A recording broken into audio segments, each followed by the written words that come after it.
Hello everyone, कैसे आप लोग। आज हम लोग जो टॉपिक पर बात करेंगे वो है how to read NCERT. NCERT कैसे पढ़ें।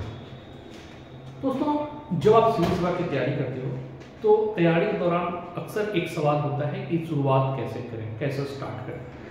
और जब भी आप सुझाव मांगते हैं तो आपको सुझाव में दिया जाता है कि एनसीईआरटी से आप स्टार्ट करो। पर क्या एनसीईआरटी पढ़ लेने से आप सिविल सेवा क्रैक कर पाओगे? यदि ऐसा होता तो एनसीईआरटी पढ़कर एक साल में लोग पैराग्राफ पेज तक रट लेते। तो स्वाभाविक सा ऐसा सवाल का जवाब है कि एनसीईआरटी हर मर्ज की दवा नहीं है। तो फिर एनसीईआरटी का इंपॉर्टेंस है भी या नहीं? तो दोस्तों, एनसीईआरटी एक पथ प्रदर्शक है और कह सकते हैं कि एक ऐसा रास्ता है जो आपको अपनी मुकाम तक पहुंचाने में मदद करती है। मतलब आप जब एनसीईआरटी पढ़ेंगे तो स्वाभाविक सी बात है कि आपके अंदर एक एनालिटिकल पावर डेवलप होगा और उन एनालिटिकल पावर के सहयोग से ही आप किसी भी प्रश्न के जवाब को ढूंढ सकेंगे। दूसरा आता है, जब आप स्टैंडर्ड बुक पढ़ेंगे तो एनसीईआरटी का जो बेस है, अपने आधार जो आप तक तैयार हुआ है, वह मददगार साबित होगा। इसीलिए कहा जाता है कि एनसीईआरटी पढ़ना अच्छा माना जाता है, खासतौर पे सिविल सर्विसेज जो कैंडिडेट हैं वो, और जो अदर कॉम्पिटिटिव एग्जाम की भी तैयारी कर रहे हैं उनके लिए भी माना जाता है कि वह अच्छा चीज है, एनसीईआरटी आप पढ़ें। और विगत देखा जाए तो समय में जो भी एग्जाम हो रही है, जैसे कि आप दरोगा तक भी देख लें, उसमें भी एनसीईआरटी से हूबहू क्वेश्चन पूछा जा रहा है। खासतौर पे भी देखिएगा कि एनसीईआरटी में जो वर्ल्ड हिस्ट्री का जो पार्ट है वो वहां से भी क्वेश्चन पूछा गया है और लोग अचंभित रहे थे कि वर्ल्ड हिस्ट्री का तो पार्ट नहीं है, लेकिन फिर क्यों? तो एनसीईआरटी का पार्ट है और एनसीईआरटी अब जो एग्जाम है वो बेस हो रहा है एनसीईआरटी, तो आपको एनसीईआरटी पढ़ना है। फिर अब 3 सवाल खासतौर पे सुनने को देखने को मिलता है एनसीईआरटी के संदर्भ में कि एनसीईआरटी के लिए सबसे पहले देखते हैं कि एनसीईआरटी पढ़े कैसे।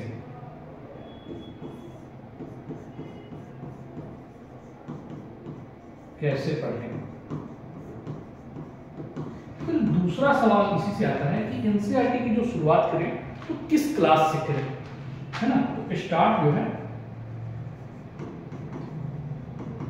किस क्लास से और कहां तक पढ़ना है, किस क्लास तक, कहां तक पढ़ें। क्लास के संदर्भ में है कि किस क्लास तक हम पढ़ें।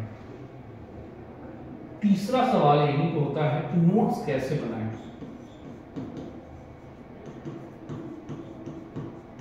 कैसे बनाएं, एनसीईआरटी के संदर्भ में बनाएं भी या ना बनाएं।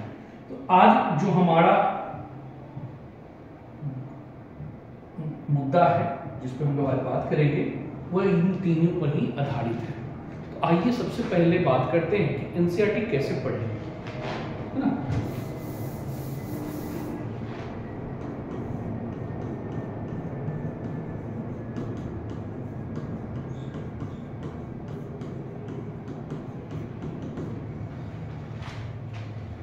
देखिए, एनसीईआरटी के जो आप पढ़ते हैं एनसीईआरटी को, तो बिल्कुल जितना बार पढ़िएगा आपको उतनी बार अधिक जानकारियां मिलती है।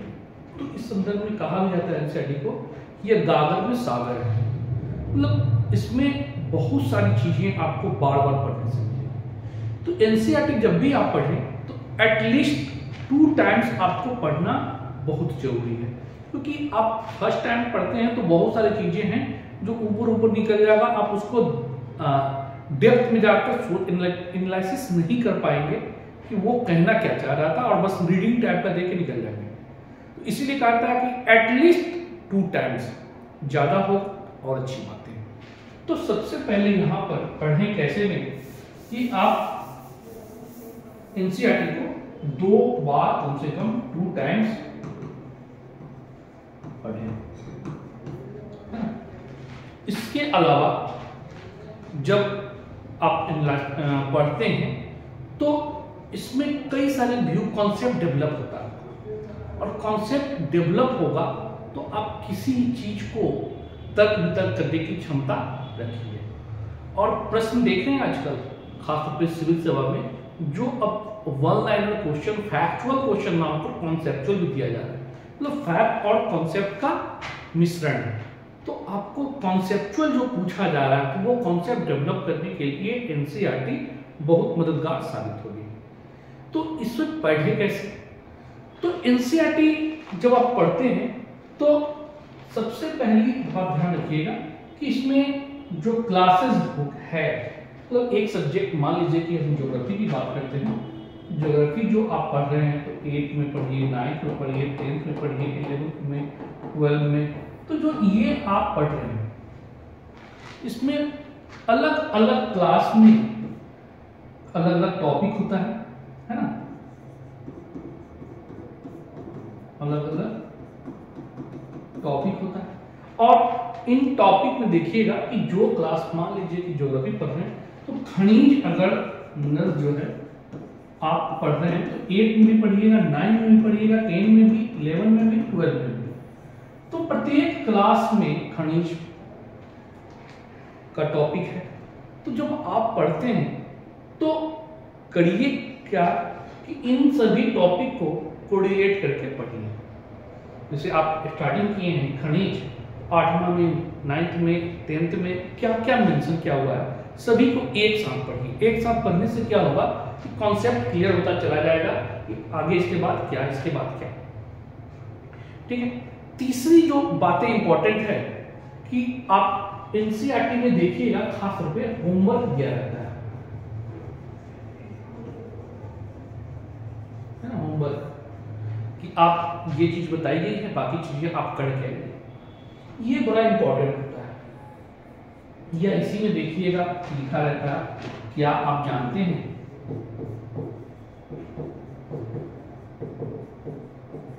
क्या आप जानते हैं, और इस तरह से करके फिर क्लास जो आपको पूछा रहता है क्वेश्चन वो इंपॉर्टेंट है। तो ये दोनों चीजें बेसिकली, या फिर एक देखिएगा बॉक्स में लिखा होता है, बॉक्स बनाया रहेगा उसमें कुछ चीजें मिल सकेगी।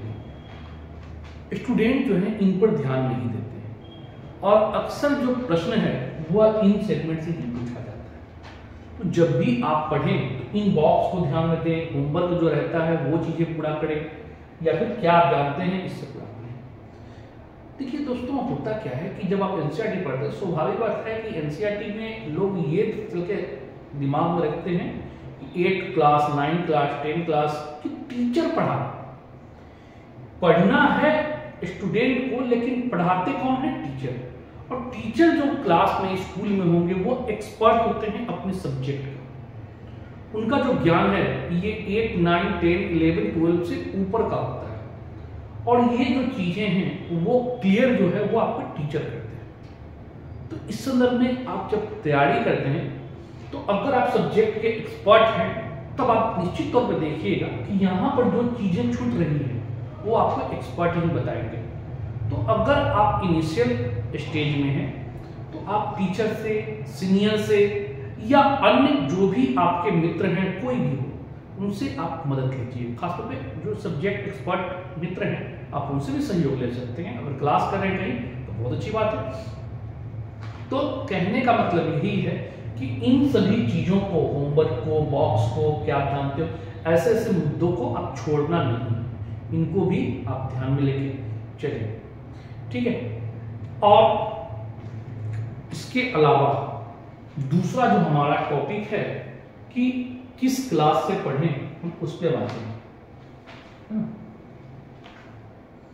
किस क्लास से स्टार्ट करें?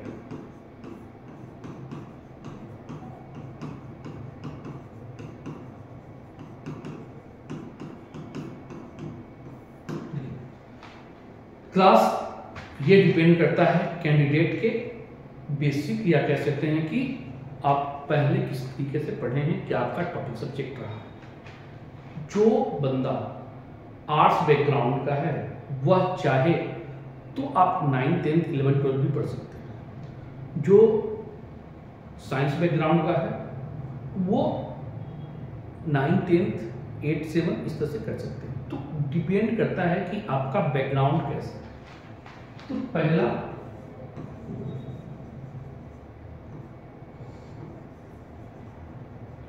बैकग्राउंड कैसा है। जनरली लोग कहते हैं कि 8 9 10 पढ़ लो, 11 12 पढ़ लो, 9 10 11 12 तो कंप्लीट हो जाएगा। देखिए आपका बेस कैसा है। अगर आप स्कूलिंग के दौरान 8 9 10 चलिए 9 10 भी और 11 12 अच्छे से करे होंगे तो आपका एक बेस मजबूत होगा। तो आप चाहें तो डायरेक्ट 11 12 पढ़ लें, 9 10 पढ़ लें, कंप्लीट हो जाएगा। लेकिन नहीं, तो जो कैंडिडेट आर्ट्स बैकग्राउंड के हैं वो जनरली 9 10 11 एंड 12 इतना कर लीजिए, उनके लिए अच्छा है। फिर जो साइंस बैकग्राउंड के हैं वह अदर सब्जेक्ट में साइंस के अलावा 7 या 8 से ज्यादा अच्छा होगा। 7 8 से स्टार्ट कर दिए, 9 10 11 12 ये पढ़ना है आपको। आर्ट्स पे पढ़ना है, आर्ट्स मतलब साइंस बैकग्राउंड के कैंडिडेट जब आर्ट्स पढ़े तो 7 8 से स्टार्ट करें, 9 10 11 12। वही जो आर्ट्स के स्टूडेंट हैं तो स्वाभाविक आप 9 10 11 12 भी कर सकते हैं क्योंकि उनका आर्ट्स मजबूत होता है, अब वो कर लेंगे। बाकी कोई भी कैंडिडेट साइंस, जब जनरल साइंस की बात करें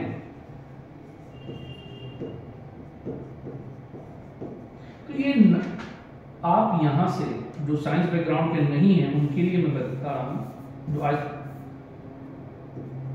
7 से स्टार्ट करें, 7 8 9 10 ये पढ़ना है बस। और जो साइंस बैकग्राउंड के हैं स्वाभाविक है 9th तक रिवीजन के लिए से काफी है।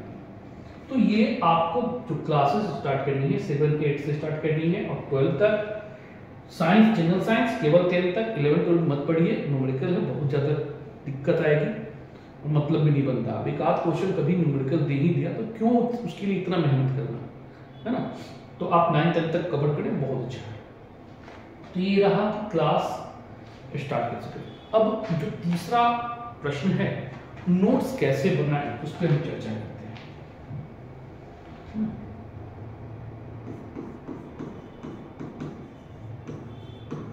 नोट्स कैसे बनाएं, ये सबसे पहले आता है जब आप नोट्स बना रहे हैं तो आप जो भी सब्जेक्ट उठाएं, जैसे मान लीजिए ज्योग्राफी उठाते हैं, हिस्ट्री उठाते हैं, पॉलिटिक्स, जो भी सब्जेक्ट हो, एक सब्जेक्ट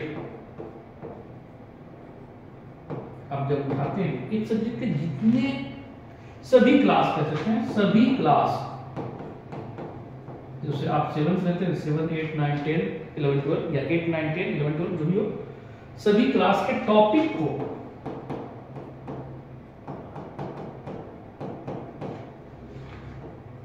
पहले एक जगह लिख लें,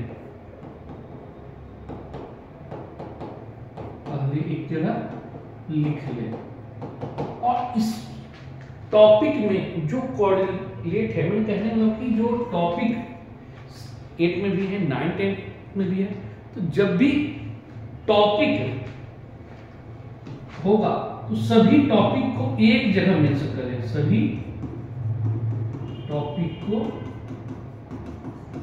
एक साथ मेंशन करें और तब बनाएं। अगर बहुत चाहें तो जैसे टॉपिक में भी कर सकते हैं, क्लास क्लियरिफाई अगर करना हो कि 8 में 9th में 10th में, तो जो टॉपिक आप बना रहे हैं उस टॉपिक के अंदर मेंशन कर लीजिए, लेकिन पूरी जानकारी जो आप पढ़ते हैं वह एक सब्जेक्ट का, जैसे मान लीजिए आप पढ़ते हैं मध्यकाल, हिस्ट्री में पढ़ते हैं, या फिर इन्वायरमेंट आप साइंस में लेते हैं, बायो में, तो इन्वायरमेंट में जो 7th में है, 8th में है, 9th में है, 10th में है, तो इन्वायरमेंट एक जगह दे दीजिए और 7th क्लास में क्या, 8th क्लास में क्या, 9th में क्या, 10th में क्या, ऐसे भी आप कर सकते हैं।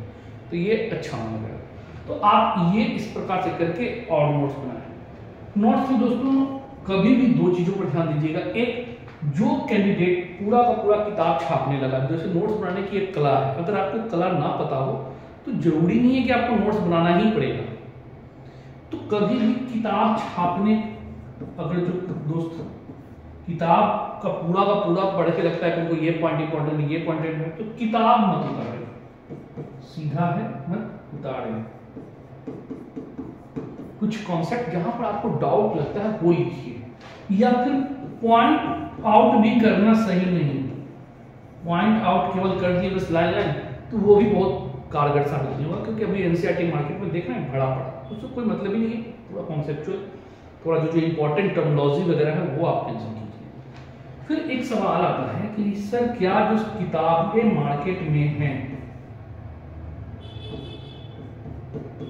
किताबें एनसीईआरटी बेस्ड, खासतौर पे एनसीईआरटी बेस्ड किताब जो वन लाइनर टाइप है ना, पढ़ें एनसीईआरटी? बिल्कुल नहीं। एनसीईआरटी बेस्ड जो वन लाइनर है उसको गलती से भी नहीं पढ़े, नहीं तो फिर समस्याएं वही होगी, आपको फैक्ट तक ही कमांड रह जाएगा। आप जब भी किताब पढ़ते हैं एनसीईआरटी की, तो एक कह सकते हैं कि सीरियल वाइज, जैसे सीरियल होता है ना, एक दूसरे से इंटरकनेक्टेड होता है, चीजें जुड़ती चली जाती है, दिमाग में वो चीज छपता चला जाता है। तो जब तक आप किताब नहीं पढ़ेंगे तब तक आपको दिमागों में ऐसा कोई प्रतिबिंब कह सकते हैं नहीं छपेगा। और ये जो प्रतिबिंब जो बनता है दिमाग में, आपका जो इमेज बनता है, एग्जाम में यही इमेज के बल पे आप किसी चीज को एनालिसिस करते हैं कि ये तर्क सही है या गलत है। तो आपको किताब तो पढ़ना होगा, और इतना तो हर कोई जानता है। बार बार बोला जाता है कि सिविल सेवा के लिए कोई शॉर्टकट तरीका नहीं है। तो डियर, आप लोग जब भी पढ़ें तो एनसीईआरटी को ओवरऑल पढ़ाई करें, तभी फायदा है। तो ये रहा कुछ एनसीईआरटी कैसे पढ़ें। फिर कुछ टॉपिक हम लेकर आएंगे कैसे कोरिलेट करते हुए पढ़ाएं उस पर। तो आज से स्टार्ट कीजिए एनसीईआरटी और इस पर पढ़ते रहिए। टेलीग्राम से अगर जुड़ के चाहें तो वहाँ क्वेश्चन दिया जा रहा है हमारी तरफ से एनसीईआरटी बेस्ड, कुछ आप लगाते रहिए ताकि फायदा मिलता है। ठीक है दोस्तों, फिर नेक्स्ट वीडियो में जल्दी मिलते हैं। ओके।